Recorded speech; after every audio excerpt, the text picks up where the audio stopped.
أهلا بيكم في حلقة جديدة من أصل البهجة.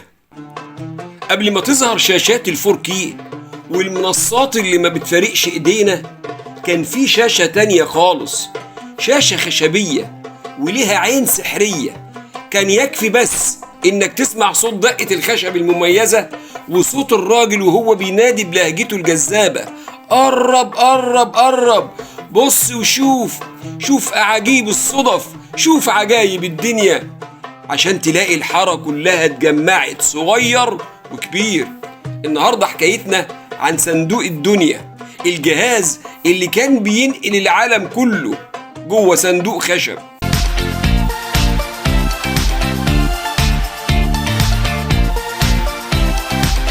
علشان تتخيلوا المشهد معايا، الصندوق ده كان هو تكنولوجيا العصر.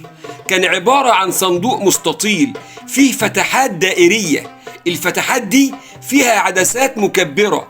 المشاهد يقعد على دكة خشب ويحط عينه على العدسة، وجوه الصندوق بكرة ورق طويلة جدا مرسوم عليها قصص وصور ملونة ببراعة وإتقان. السحر بقى بيبدأ لما الحكواتي يلف المنافلة، الصور تتحرك قدام عينك وهو بيحكي الحكاية بتناغم عجيب، كأنك جوه الترند بس بنكهة زمان. صندوق الدنيا ما كانش مجرد لعبة، الفكرة بدأت في أوروبا في القرن ال18 وكانوا بيسموها بيب شو. لكن لما دخلت مصر، المصريين طبعا حطوا التاتش بتاعهم، ما خلوهوش بس يعرض صور مناظر طبيعية، لأ، خلوه يحكي السير الشعبية اللي بنعشقها، زي عنترة وعبلة، أبو زيد الهلالي. بقى هو الأرشيف المتحرك اللي بيحفظ تراثنا ويقدمه في قالب مبهج ومبهر. وهنا لازم نوضح نقطة مهمة جدا عشان ما يبقاش في خلط. كتير مننا بيفتكر إن البيانولا هي صندوق الدنيا، لكن الفرق بينهم واضح. البيانولا كانت وسيلة سمعية، يعني دي جي الشارع، بتطلع مزيكا وألحان بس. أما صندوق الدنيا فده وسيلة بصرية، يعني سينما وتلفزيون، بطلها الحكواتي اللي بيحكي بعينه ولسانه. يعني لو عاوز تسمع يبقى البيانولا، ولو عاوز تشوف وتسرح في الحواديت يبقى مفيش غير الصندوق.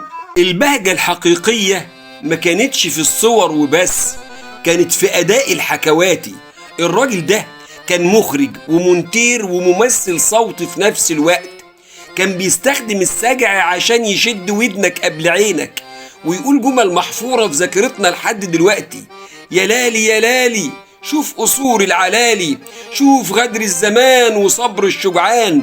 كان بيعرف يسرع لفة البكرة في لحظات الخطر ويهديها في لحظات الحب والدراما. كان بيصنع عالم كامل من الفرحة بأبسط الإمكانيات. صندوق الدنيا اختفى، لكن سحره لسه جوانا، لأنه علمنا إن الخيال ملوش حدود، وإن البهجة ممكن تتلخص في حكاية حلوة وصورة ملونة ونبرة صوت صادقة.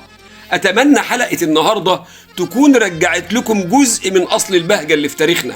كان معاكم محمد سعد وقناة فكر وترفيه. نتقابل في أصل بهجة جديد، والسلام عليكم ورحمة الله وبركاته.